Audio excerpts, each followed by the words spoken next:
Still nothing, huh?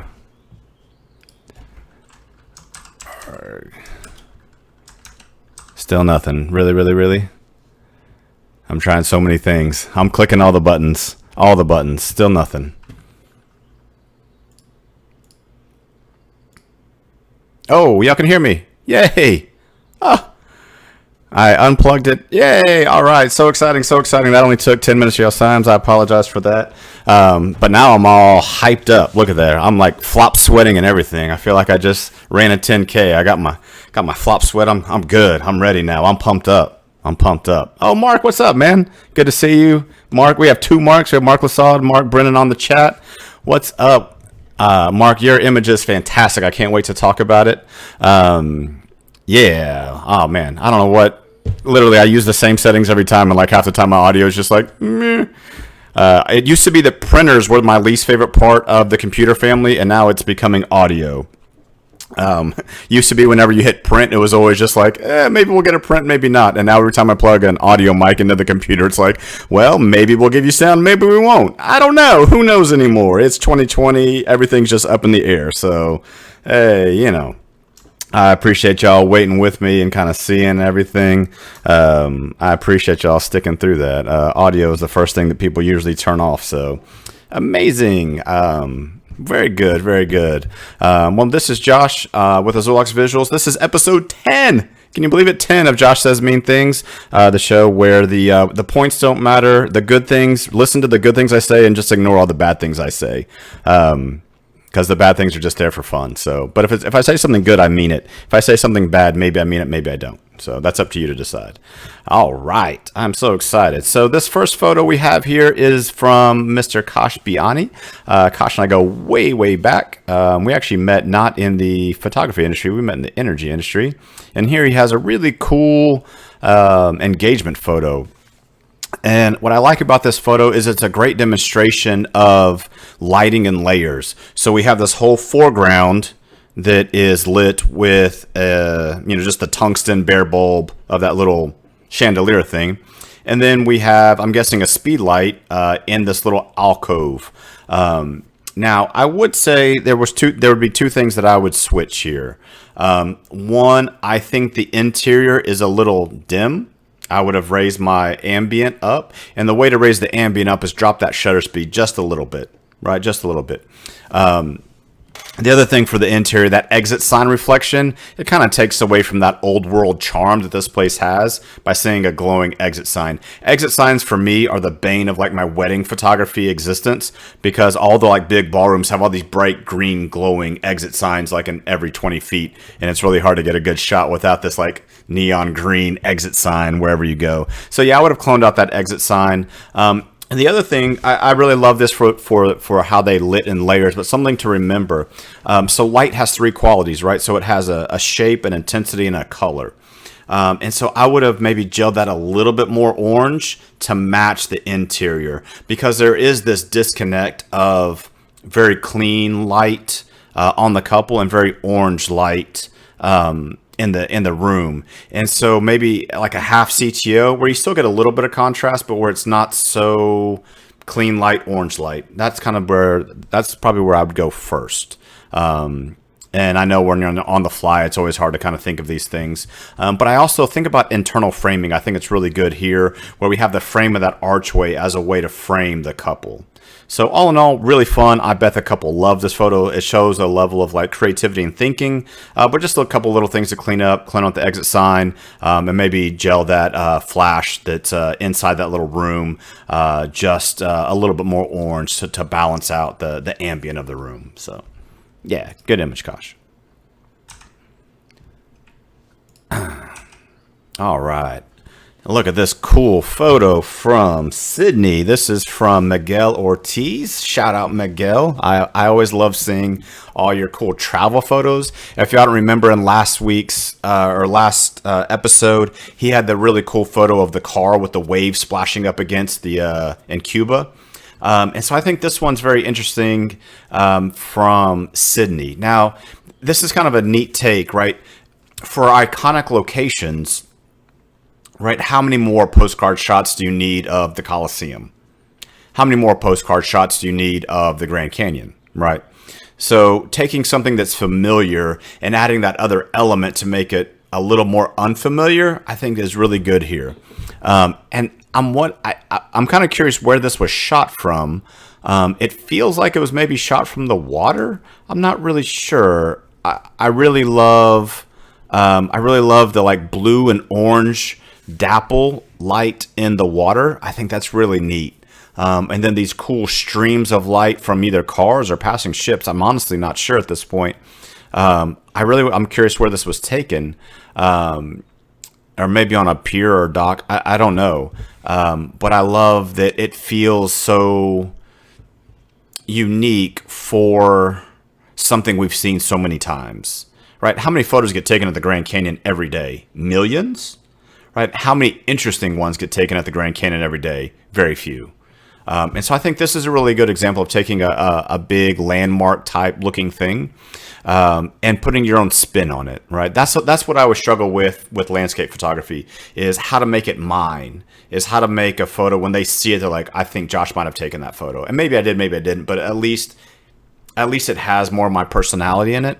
And I think this one has some of Miguel's personality in it. So I'm really curious. I got to ask him now, like, where was this taken? Is it on a bridge, on a boat, on a pier? But I love that I have to question. I don't know for sure. And so that makes me stay and look at the photo longer. It's also really hard to keep all of those highlights from blowing out, especially for longer exposures. Those streaks of light can kind of be unknown, right? We don't know what they're going to meter at, so it's kind of harder to keep them from blowing out. The one thing I would change here, I don't know that a square crop is the best here. We have all these horizontal lines, And I think a more horizontal crop would be interesting. Now, maybe there's a bunch of nasty stuff there that you cropped out. I get that. But just even cropping out that bottom 20% to make it more of a horizontal, I think that would be interesting. There's so much on the bottom that just isn't as interesting as that top half. And so just having more of a horizontal, more cinematic orientation crop would make this maybe a little bit more powerful. That'd be my only really one critique, is maybe change up the crop. So, but really, really cool photo, Miguel. All right. Steven didn't go to the Grand Canyon, but he was just in Colorado, and he did this really super cool star trail. Steven has gone from shooting bears to Ursa Major. Huh? You see what I did there? So, yeah, this is really cool. What I think is good about this one, and it's very subtle, but the triangle of the house points to the North Star, right? So all the lines are kind of the house are kind of pointing to that North Star. And I think I don't know if that was intentional or not, but it works. And sometimes you just get lucky, right? Sometimes it's better to be lucky than to be good. And I think from what he told me, he also light painted the house. And that red really brings out that red cedar. And then we have kind of a blue and a yellow and a red contrast. Oh, excuse me. The tacos I made. Not on purpose. Well, it works. Don't lie to us, man. Just lie. Just be like, yeah, it's exactly what I was going for. Of course it was. Of course. But what I really like is that we have that color contrast of red and yellow versus the blue of the sky. And I think that right away makes it very pop, right? That red really pops off the screen. The one critique I have, that whole kind of left side to the left of the house, though that tree shadow gets real dark. And having one swoop of light to maybe bring in some more yellow or green there could have really amped it up just a little bit, just enough to get a little shadow detail, because we have some on the trees on the right, and so our mind's expecting us to have some on the left. And so that would be my one thing that I would change. I also like how we can see into the house, and I don't know if there was a light painting done inside the house, but there's kind of a blue light that matches the sky, so that's kind of neat too. But yeah, just that left side of the house where that tree gets a little dark. That's really my one area that I would aim to fix. And Steven, how long of a trail was it? How long of a star trail? How long was the exposure? About an hour and a half, somewhere in there, 90 minutes. And TV. Oh, that's cool. Hey, you know what? I have a class coming up that I've been working on where we're using alternative light sources, using like iPads, laptop screens, projectors to use in your, right? If you don't have a flash, but you have an iPad, hey, that's a 1 foot panel, right? Maybe, and you can switch it to any color you want, right? You got a couple old tablets lying around. You can make some really cool portraits with that. And as we're home quarantining, maybe use some of those for creative effect. Or if you want to shoot like toys or figurines. Anyway, it's a whole class, but I think that's really good to use the light sources that we have to our advantage. Set up and went to bed. Yeah. I'll tell a quick story. One of the first times I ever tried to do a star trail, we were out in West Texas, and we were going to let them run for like 8 hours. So we were going to go set them up right above the Rio Grande. And, I set it up, and I clicked the photo, and everything went off. And then we wanted to get out of the way so that we didn't have any light pollution, like driving around. And I came back in the morning to grab my camera, and my camera had made one exposure. I guess something unplugged or something, but I had it all locked down, and it made one exposure. I've never been as disappointed, but I was really disappointed that morning. I thought I was going to have this really cool 8-hour time lapse over the Rio Grande from a bluff, and it made one frame. I was so mad. Anyway, you showed me that print that's up in their house. So this is something cool. Like if you're going to like an Airbnb or you're staying somewhere, this could be a really cool thing to kind of get you on the host good side. Make something cool with their house, and maybe you'll get like a free trip or something out of it. I don't know. That's good. That's cool. Very cool. Oh, going the wrong way. Let's try that again. And here's from our other mark of the day, Mark Lasad. I love this photo. So this photo kind of reminds me of Miguel's photo last week, in that we have this kind of wave crashing, right? That spray up. But all of the gradients here We have whites to kind of whites to darker whites to grays to middle grays to kind of blacks to blacks. And just all of the tonality, right? From the lower right to the very black to the upper left, Iceland, to the very top right. So we have all of these different, this tonality is just amazing. And what I really love is if you look above the spray and to the right, we have that little wave crashing on the right. And just that little bit really helps the photo feel properly weighted. So that's something that I talk about a lot, is the weight of a photo. Does it feel balanced? Does it feel like it's all falling off one edge? Does it feel like it's tilting forward or falling over or falling back? But this one just feels balanced to me. And that wave in the back is kind of, think of it like the rotor tail of a helicopter. So the helicopter has the big like action blade, right? But then in that back one kind of keeps it stabilized. And to me, that back wave crashing is the tail rotor of a helicopter to me, to keep the rest of the energy of this balanced. Because without it, there'd be so much dead space in that back corner. And having that just kind of adds to the motion of it. But also, we talk about layers, right? So in Cautious Photo, we had this really cool lighting layers. But in this, we have all the layers of ice and of glass and of water and of spray and of ocean and of clouds. There's like 5 different layers of things. And Mark, if you're on, what focal length was this shot at? Was this done with like a 70 to 200? See if he's stuck around. But so a lot of times when we think of landscapes, we always think wide angle. And for me, my brain just doesn't see that. I struggle with wide angle landscape photography. It is just not it. Every now and then I get lucky, but in general, it's just not what I see. I love shooting landscapes with like a 70 to 200 or a 100 to 400. That real long compressed view fits my eye better than kind of everything. I just find it hard to make compelling wide angle photos, and that's me. But this photo kind of feels like that, where it has that telephoto compression to it. And we're compressing a lot of different things into a photo and just packing it with layers. So anyway, really, really well done, Mark. I'm jealous. I want to go to the places you've been and shoot some of the things you've shot, because they're really gorgeous. So well done. Well done. All right, Jim. Here's the first. I actually picked 2 from yours, Jim. So a couple questions on this one. One, there's 2 light sources here, which I find interesting. So I'm guessing there's daylight and then an artificial light to mimic daylight. Am I right there? That's my guess, Jim, but you can tell me if I'm wrong. So one, I love kind of the cinematic feel of this, right? There's a mood, there's a vibe. We have some kind of like rainbow flare on the very far right. We have a woman kind of sitting melancholily. That's not a word. Melancholily. I don't know. I'm just making stuff up as we go now.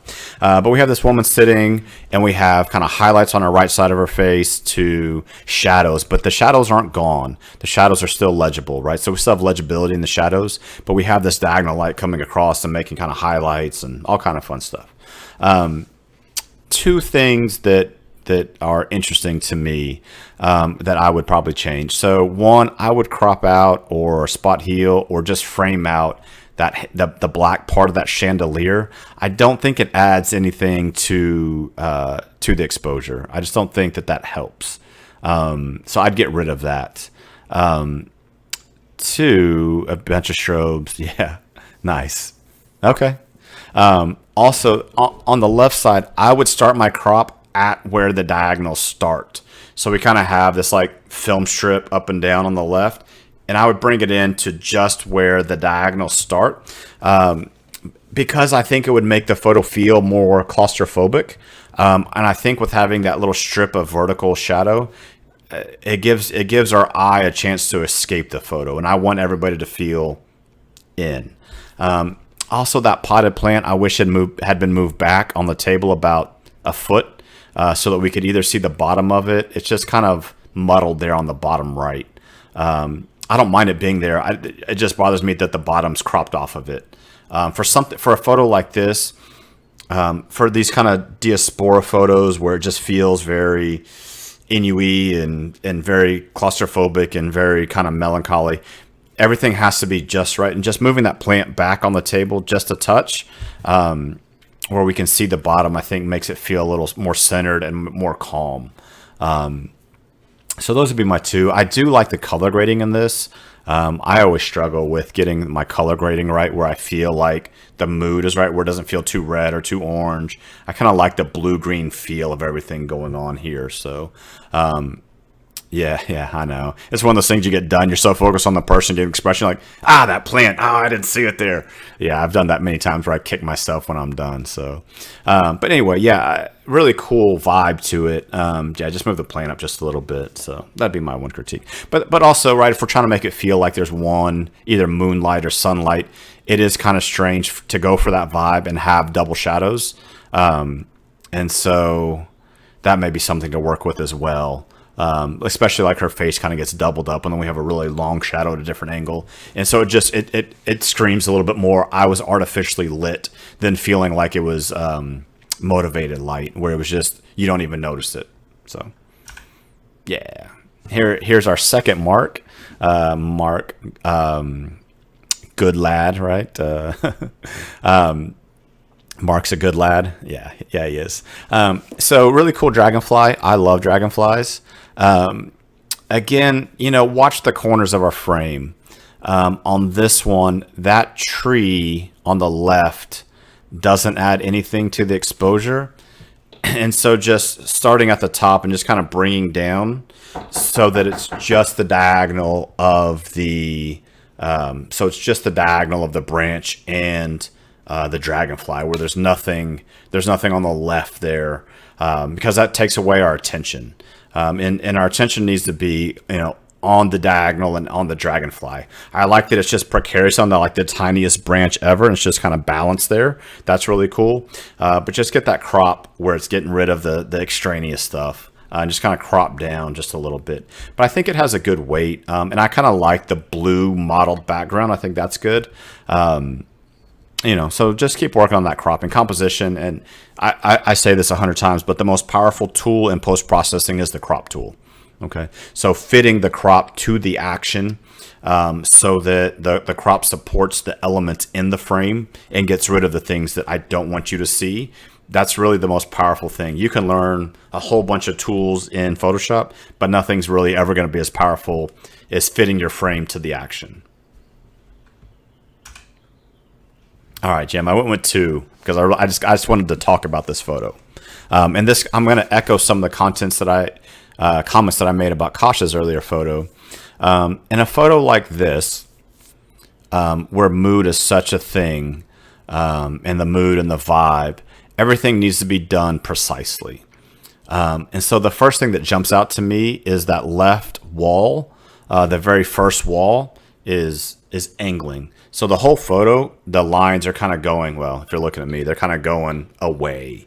Right, the right wall and the right frame, that internal frame, need to be precisely vertical. And when they're not, it draws attention to themselves and away from the subject. So they need to be precise so that they're not noticed. They need to be precise so that they just fade away and act as an internal frame for the photograph and not as something that kind of draws our attention away.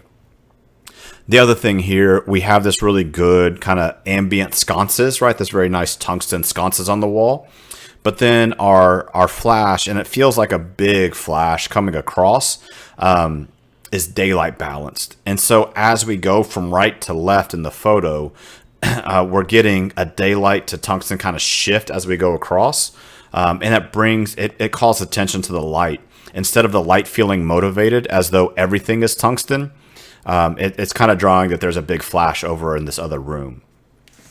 And that's something it can be very difficult because it's hard to gel big light sources, and it's hard to match lights. It's just tough. It just is. And so what that would be my critique, is that, for something like this, we need to get our verticals. So in Lightroom, you can go to transform auto and see if that works. And if that doesn't work, you can go to the manual tool and draw your lines in, and it'll straighten up those lines for you. You can draw, it's kind of like a chopstick tool, and you just draw vertical lines and it'll straighten along those lines. So yeah, that would be what I would do. But so yeah, vertical lines. But I do like the mood of this cool room, all this texture and floor. Just there's so much texture in this. I really like that, and I like that there's this big longhorn looking back at us. All right, just kind of overseeing everything. So I think the composition's right. Just straighten up the lines and try to match our colors a little bit better. All right, this one is from Miss Mia. And she was happy because the freckles are not Photoshopped. These are her actual freckles. But you don't see them so much when you're actually looking at her. And so if y'all want to know a trick on how to do this, and it'll make sense if you kind of look at the eye, this has been played with in the luminance curves. The orange or red luminance channels have been boosted to bring out freckles in their face. So if you've ever seen like a redhead photo that's been black and white and the freckles are just kind of going crazy, what they've done is they've desaturated all the channels, but then boosted the luminance of the red and orange, and it brings out people's natural freckles. And so you can kind of tell that this was done by the blue around the eye as a way that's where it didn't take effect. But it's really cool. I love the hair in front of the face. Normally we would expect the focus to be on the front eye of a side lit portrait, but in this one the focus is on the back because the hair is kind of in the front. But also look at this crop. It's a super vertical crop. It's almost panoramic but going vertical, but it fits the frame of what's going on here, right? It fits the frame of the action. So yeah, it's cool. It's cool. I would say that the shutter speed felt a little low, and maybe it's just because it was a low res version. It was a social media size, and so maybe that's what it is. It may just be a bad save. But you know, for humans in general, my rule is a shutter speed no lower than 1/100th, especially this up close. Any little breathing or motion, or if you're somebody like me who talks with my hands a lot, anything less than 1/100th with a human, you're going to get that kind of blur as it goes across. So anyway, if you ever want to know how to get freckles, luminance channels, red and orange, boost them, and you'll get this effect. All right, and this comes from Miss Tiffany with Farmhouse Photography. Shout out to Farmhouse. And I bet this photo was taken with a 135 f2. I know she has this lens, and just look at that background, just that blurry. Ooh, very nice, very nice, very nice. I would say for photos like this, chairs in an open field, it's fun. I've done them. It can be tough to get chairs into the field. I hope you have a truck and some extra hands. I've done couches in fields, and that's a whole thing to get moved. So, very cool. I like all the yellows and the greens. I like that the chair's yellow and everything's just kind of yellow and green. Not looking sickly. I don't mean that, but just that kind of warm yellow. I think this photo feels about a half stop underexposed. I would like to have seen it boosted maybe half a stop, 3/4 of a stop more to really make it feel vibrant and glowing. And I don't care that the background might go, clipped, because the focus is always on the skin. For portraits in general, not always, generally, we want to make sure that the skin looks right, and everything else comes second to the skin. Okay, so here I just want that skin popping just a little bit more. You could also use a radial brush with an exposure in the center and bring up just the center of the frame a little bit more where she is to bring up them, and that edges will still stay black. So radial tool on Lightroom plus exposure, draw it in there, and you can bring them up as well. And that's kind of a subtle way to bring up the center and keep our eyes going to the center where we want you to go. Yeah. So yeah, I like it. It's nice and warm. I would just make it even warmer and brighter. So, but nice, nice, lovely photo. I bet the client loves it. But yeah, that'd be my critique. Make it brighter, make it warmer. Brighter, warmer. Cool. All right, this one comes to us from Miss Michelle.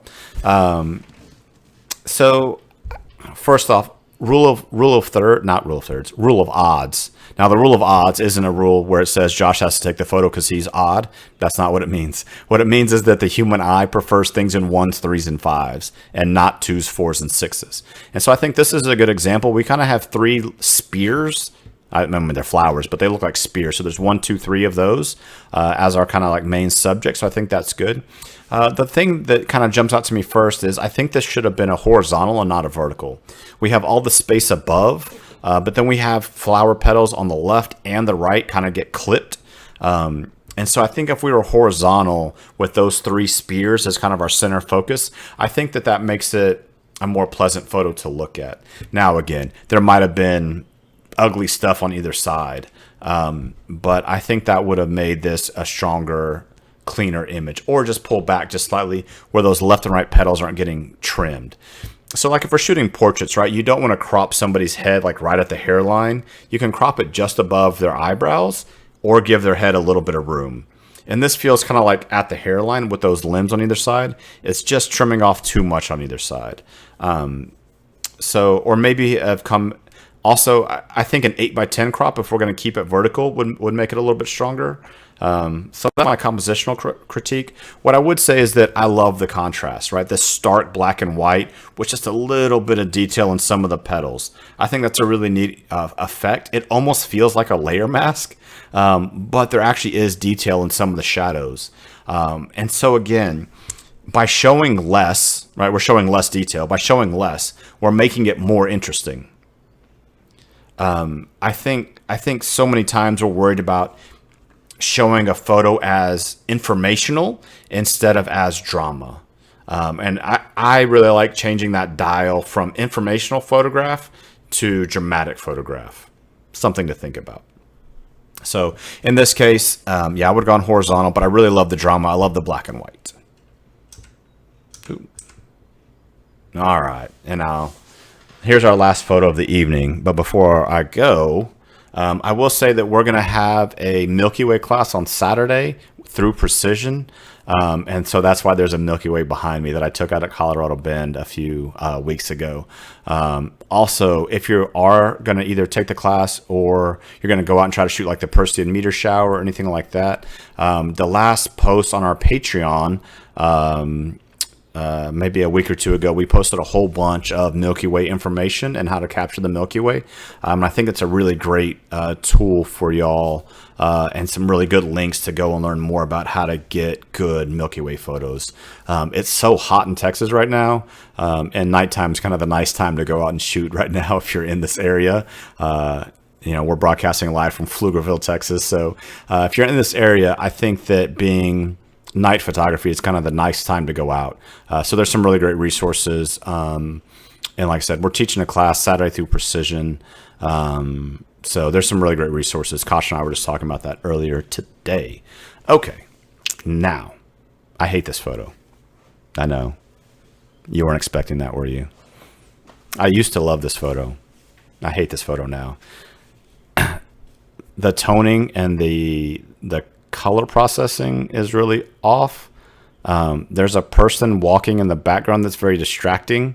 The greens and the reds and the yellows are all wrong. The composition's okay. I like the action of the model. But then there's like on the sidewalk, there's this like big shiny grate that should have been cloned out. Yeah. Now, 2 things about this photo. 1, I took it. 2, this is the first time I ever shot with my dear friend, Miss Jenny Lynn. And there's a funny story behind this.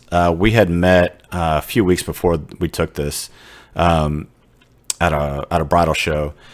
And since this photo was taken, we've now probably shot together, I don't know, 100 times, literally 100 times. But I almost left because she was running late and I had somewhere to be and I was running out of time and I was frustrated and we were downtown Austin. And yeah, so really one of my really good friends now and a person who I probably photographed more than anybody else in this world almost didn't happen because of Austin traffic. She was coming up from Corpus to do the shoot and things went weird. So I actually went back and edited shots from this. And so 2 things to go along with this photo. 1, I want y'all to think about your archive in a way. So this was shot, I think, in 2011. So I want you to think about your archive as a way where you can go back and still get access to your photos in the next year, 5 years, 10 years. Okay, so you need to start thinking about that. Two, I think it's instructive every now and then, especially if you have downtime, to go back and rework old photos and just to see where you've come from and what things you see now. There's things I see now in this photo that make me cringe. And there's things I like about it, but the toning, I don't know, for a while I was using a whole bunch of split toning. I don't know. I have no excuse for it. But looking back, I'm just like, it's like a bad sepia. I can't stand it. What I do like is that the model has action. That's my favorite part. We were going for kind of a 60s era feel here. But the other thing is go back and rework, because I think you'll learn and you'll appreciate where your style is going and where it came from and what you like now. And I've gone back and done that during the quarantine, and I've really found, A, my editing skills are much better. Two, the technology is much better, especially for like high ISO, like denoise, that kind of stuff. It's gotten so much easier to take care of those problems. Camera technology is better, Lightroom's better, Photoshop is better. And so there's just more capability to get kind of new life out of old work. But the key to that is to have an archive where you can access those files, and then B, just that curiosity to go back and see like what you did well, what you didn't do well, so you can learn from it. It's also one of the benefits of the stream is that you not only learn from your own work, but from the work of others. And so I always think that's instructive. I learn from doing these as well. So yeah. Anyway, this is Jenny Lynn from 2011. What year are we in? 2020? Ooh, yeah. 9 years and hundreds of shoots later. Yeah. So anyway, I think that's the last photo. Yeah, that's the last photo. Also, the other thing I was going to tell you, the other reason I'm going to have the Milky Way behind you. So we're going to be doing our next Lightroom Live coming up in a week or so. And I'm going to do a live process of a Milky Way photo, and we're going to do it all on Lightroom. There's the twist. We're going to do it all in Lightroom. And we're going to process the Milky Way photo to kind of bring out the best of it. Because I know a lot of you are going to be going out and shooting those in the next couple days or weeks, right? We're kind of the end of Milky Way season for the Northern Hemisphere. September is kind of the last month to get it. So I just thought it'd be good to have a Lightroom Live where we go through and process a Milky Way photo. Because there's some things I've learned, but I kind of want to share those with y'all. So does that sound good to everybody? Do a little Lightroom, little Milky Way. Yeah. Is anybody coming Saturday?